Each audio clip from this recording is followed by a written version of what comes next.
ನಮಸ್ಕಾರ. ನಾನು ಡಾಕ್ಟರ್ ಭರತ್ ಚಂದ್ರ. ವಿಡಿಯೋಗಳ ಉದ್ದೇಶ ಕನ್ನಡಿಗರ ಸೇವೆ. ಇವತ್ತಿನ ವಿಷಯ ಬಹಳ ಬಹಳ ಪ್ರಾಮುಖ್ಯ. ತಿಂಗಳಲ್ಲಿ ಯಾವ ದಿನ SIP ಅಥವಾ SCP ಮಾಡಿದ್ರೆ ಜಾಸ್ತಿ ಲಾಭ? ಬಹಳಷ್ಟು ಜನ ಈ ಪ್ರಶ್ನೆ ನಮ್ಮ ಹತ್ರ ಕೇಳ್ತಾರೆ. ಸರ್, ತಿಂಗಳ ಮೊದಲ ಭಾಗದಲ್ಲಿ ಮಾಡಬೇಕು, ತಿಂಗಳ ಕೊನೆಯಲ್ಲಿ ಮಾಡಬೇಕು? ಯಾಕಂದ್ರೆ ಯಾರೋ ಹೇಳಿದ್ದಾರೆ, ತಿಂಗಳ ಕೊನೆಯಲ್ಲಿ ಷೇರುಗಳ ರೇಟು ಕಮ್ಮಿ ಆಗಿರುತ್ತೆ, ಆ ಸಂದರ್ಭದಲ್ಲಿ ನಾವು ಷೇರುಗಳನ್ನು ಕೊಂಡ್ರೆ ಅದೇ SIP ನ ಕಂಟಿನ್ಯೂ ಮಾಡ್ತಾ ಹೋದ್ರೆ ಕೊನೆಯಲ್ಲಿ ಜಾಸ್ತಿ ಲಾಭ. ಈ ಕನ್ಫ್ಯೂಷನ್ ಅನ್ನು ಹೊರಗೆ ತೆಗಿಬೇಕು ಅನ್ನೋ ಉದ್ದೇಶದಿಂದ ಇವತ್ತಿನ ವಿಡಿಯೋ ಮಾಡಿದ್ದೇವೆ. ನನ್ನ ಪ್ರಕಾರ ಕರ್ನಾಟಕದಲ್ಲಿ ಮತ್ತು ಭಾರತದಲ್ಲಿ ಒಂದು ಅಂದಾಜು 75,000 ಜನ SIP ಮಾಡ್ತಾ ಇದ್ದಾರೆ ನಮ್ಮಿಂದಾಗಿ. ಯಾಕಂತಂದ್ರೆ SIP ಬಗೆಗೆ ಮಾಹಿತಿ ಕೊಟ್ಟಂತವರು ಒಂದು ಅಂದಾಜು 25 ವರ್ಷದಿಂದ ನಮ್ಮ ಚಾನೆಲ್ ಅಲ್ಲಿ ಮತ್ತು ನಮ್ಮ ಇನ್ಸ್ಟಿಟ್ಯೂಟ್ ಅಲ್ಲಿ.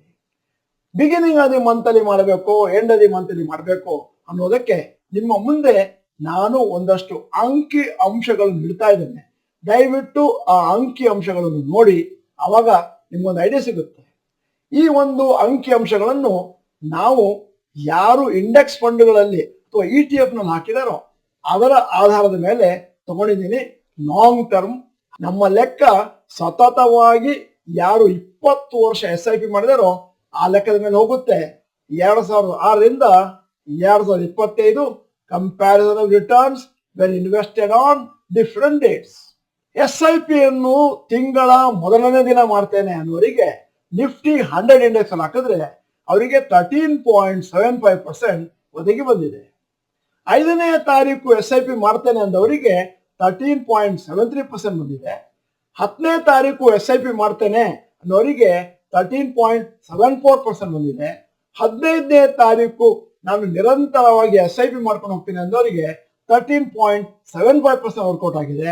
20ನೇ ತಾರೀಕು SIP ಮಾಡೋರಿಗೆ 13.77% ಬಂದಿದೆ. 25ನೇ ತಾರೀಕು ಮಾಡೋರಿಗೆ 13.78% ಬಂದಿದೆ. ಮತ್ತು 30ನೇ ತಾರೀಕು ಯಾರು SIP ನಿರಂತರವಾಗಿ ಅಂದಾಜು 20 ವರ್ಷ ಮಾಡ್ಕೊಂಡು ಹೋಗಿದಾರೋ ಅವರಿಗೆ 13.73% ಬಂದಿದೆ. ಈ ಲೆಕ್ಕ ನೋಡಿದ್ರೆ ಡಿಫ್ರೆನ್ಸ್ ಕೇವಲ 0.1%. ಈಗ ನಾನು ಇನ್ನೂ ಒಂದು ಲೆಕ್ಕ ಕೊಡ್ತಾ ಇದ್ದೇನೆ. ನಿಫ್ಟಿ ಮಿಡ್ ಕ್ಯಾಪ್ 150ಯಲ್ಲಿ SIP ಮಾಡಿದವರು ತಿಂಗಳ ಮೊದಲ ದಿನ ಮಾಡಿದವರಿಗೆ 17.83%, 5ನೇ ತಾರೀಕು ಮಾಡಿದವರಿಗೆ 17.79%. ನೋಡಿ, ಡಿಫ್ರೆನ್ಸ್ ಬಹಳ ಬಹಳ ಕಮ್ಮಿ. 10ನೇ ತಾರೀಕು ಮಾಡಿದವರಿಗೆ 17.82%, 15ನೇ ತಾರೀಕು SIP ಮಾಡೋರಿಗೆ 17.82%. 20ನೇ ತಾರೀಕು ಯಾರು ನಿಫ್ಟಿ ಮಿಡ್ ಕ್ಯಾಪ್ 150ಯಲ್ಲಿ SIP ಮಾಡಿದಾರೋ ಅವರಿಗೆ 17.86%, 25ನೇ ತಾರೀಕು SIP ಮಾಡೋರಿಗೆ 17.9% ಮತ್ತು 30th ಮಾಡೋರಿಗೆ 17.84% ಬಂದಿದೆ. ಡಿಫರೆನ್ಸ್ ಕೇವಲ 0.1%. ಆದ್ದರಿಂದ ಈ ಡಿಫರೆನ್ಸ್ ತುಂಬಾ ಕಮ್ಮಿ ಇರೋದ್ರಿಂದಾಗಿ ಯಾರು SIP ಮಾಡ್ತಾರೋ SCP ಮಾಡ್ತಾರೋ ಅವರಿಗೆ ನಮ್ಮ ಸಲಹೆ ಏನು ಅಂತಂದ್ರೆ, ದಯವಿಟ್ಟು ನೀವು ಯಾವ ದಿನ ಮಾಡಿದ್ರೂ ಪರವಾಗಿಲ್ಲ, ನಿರಂತರವಾಗಿ ಮತ್ತು ವ್ಯವಸ್ಥಿತವಾಗಿ ಅದೇ ದಿನ ಕಂಟಿನ್ಯೂ ಮಾಡ್ತಾ ಹೋಗಿ ಓವರ್ ಆಲ್ ರಿಟರ್ನ್ಸ್ ಅಷ್ಟೇ ಇರುತ್ತೆ. ಬಹಳಷ್ಟು ಜನ ನಾವು ನೋಡಿದ ಹಾಗೆ ತಿಂಗಳ ಎಂಡವರೆಗೆ ಕಾಯ್ತಾ ಇರ್ತಾರೆ. SIP ನಾನು ತಿಂಗಳ ಎಂಡಲ್ಲಿ ಮಾಡ್ತೀನಿ ಅನ್ನೋ ಉದ್ದೇಶದಿಂದ. ಅಂದ್ರೆ ಇಡೀ ತಿಂಗಳು ನಾನು ಮಾರ್ಕೆಟ್ ಅಬ್ಸರ್ವ್ ಮಾಡ್ತೀನಿ, ಯಾವಾಗ ಕಮ್ಮಿ ಇರುತ್ತೋ ಅವು ಹಾಕ್ತೀನಿ ಅನ್ನುವಂತ ಉದ್ದೇಶ.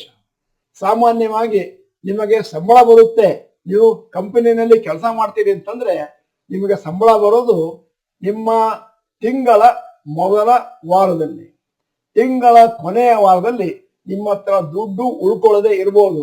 ಅದರಿಂದಾಗಿ ನೀವು ಹಣವನ್ನು ಹಾಕೋದನ್ನ ನಿಲ್ಲಿಸ್ಬೋದು.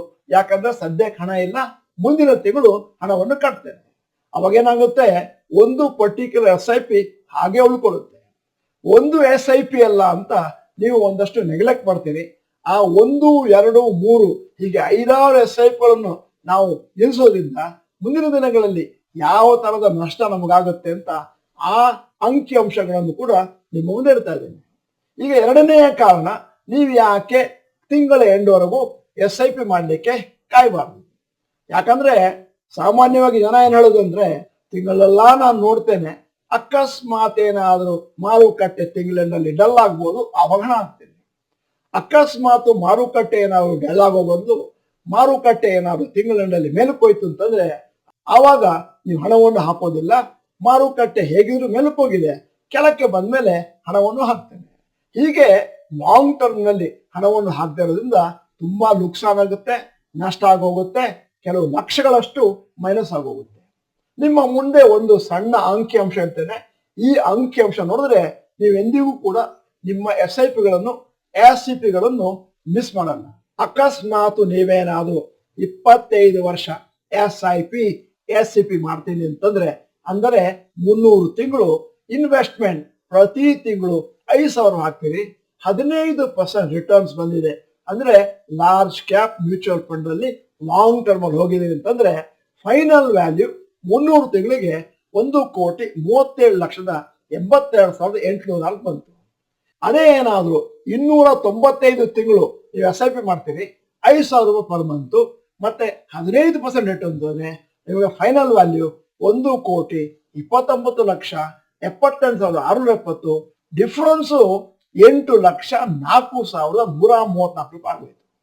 ಅದೇ ಏನಾದ್ರು ತಿಂಗಳು 10,000 ರೂಪಾಯಿದು SIP SCP ಮಾಡ್ತಾ ಇದ್ದೀರಿ, 5 ಕಂತು ಮಿಸ್ ಆಯಿತು, ಅದ್ಯಾವುದೋ ಮಧ್ಯದಲ್ಲಿ, ಯಾಕಂದ್ರೆ ಆಮೇಲೆ ಹಾಕ್ತೇನೆ ಇಮೇಲೆ ಹಾಕ್ತೇನೆ ಅಂತ ಮರ್ತ್ಬಿಟ್ಟೆ ಅಂತಂದ್ರೆ ಅಲ್ಲಿಗೆ ನಿಮಗೆ ಫೈನಲ್ ಡಿಫ್ರೆನ್ಸ್ 16,08,269 ಆಯ್ತು. ಅದರಿಂದ ಯಾವುದೇ ಕಾರಣಕ್ಕೂ ನೀವು SIPನ SCPನ ಮಿಸ್ ಮಾಡಬಾರ್ದು. ಅಷ್ಟೇ ಅಲ್ಲ, ಮೂರನೇ ಕಾರಣನೂ ಕೂಡ ಹೇಳ್ತಾ ಇದ್ದೇನೆ. ಬಹಳಷ್ಟು ಜನ ಮಾರುಕಟ್ಟೆಯನ್ನು ಟೈಮ್ ಮಾಡಲಿಕ್ಕೆ ಪ್ರಯತ್ನ ಮಾಡ್ತಾರೆ. ಇದು ಕೇಳೋದು ಟೈಮಿಂಗ್ ದ ಮಾರ್ಕೆಟ್. ಇದು ಬಹಳ ಕಷ್ಟ. ಅವ್ರು ಹೇಳೋದೇನು ಅಂತಂದ್ರೆ, ಮಾರುಕಟ್ಟೆಯನ್ನು ನೋಡ್ತಾ ಇರ್ತೀನಿ, ಕೆಳಗೆ ಬಂದಾಗ ತಗೊಳ್ತೀನಿ, ಆಗ ನನಗೆ ಷೇರುಗಳು ಮ್ಯೂಚುವಲ್ ಫಂಡ್ಗಳು ಚೀಪಾಗಿ ಸಿಗ್ತವೆ. ಕೆಳಗೆ ಬರುವ ಬದಲಾಗಿ ಮೇಲಕ್ಕೆ ಹೋಯ್ತು ಅಂತಂದ್ರೆ ಒಂದು ಕಂತು ಮಿಸ್ ಆಗೋಯ್ತು, ಅಥವಾ ನೀವು ಜಾಸ್ತಿ ದುಡ್ಡು ಕೊಟ್ಟು ತಗೊಳ್ತೀರಿ. ಆದ್ದರಿಂದ ಯಾವುದೇ ಕಾರಣಕ್ಕೂ SIPನ ಮಿಸ್ ಮಾಡಬೇಡಿ. SIPಯ ಡೆಫಿನೇಷನ್ ಕೂಡ ಹೇಳ್ಬಿಡ್ತೇನೆ. ನಿರ್ದಿಷ್ಟವಾದ ಒಂದು ಮೊತ್ತವನ್ನು, ನಿರ್ದಿಷ್ಟವಾದ ಒಂದು ದಿನಾಂಕದಂದು, ನಿರ್ದಿಷ್ಟವಾದ ಒಂದು ಸೆಟ್ ಆಫ್ ಮ್ಯೂಚುವಲ್ ಫಂಡ್ಗಳನ್ನು ಹಾಕೋದು. ಹೀಗೆ ಕನ್ಫ್ಯೂಷನ್ ಇದ್ದಾಗ ಯಾವ ದಿನ ತಿಂಗಳಲ್ಲಿ ನಾವು ಮ್ಯೂಚುವಲ್ ಫಂಡ್ ಹಣ ಹಾಕ್ಬೇಕು.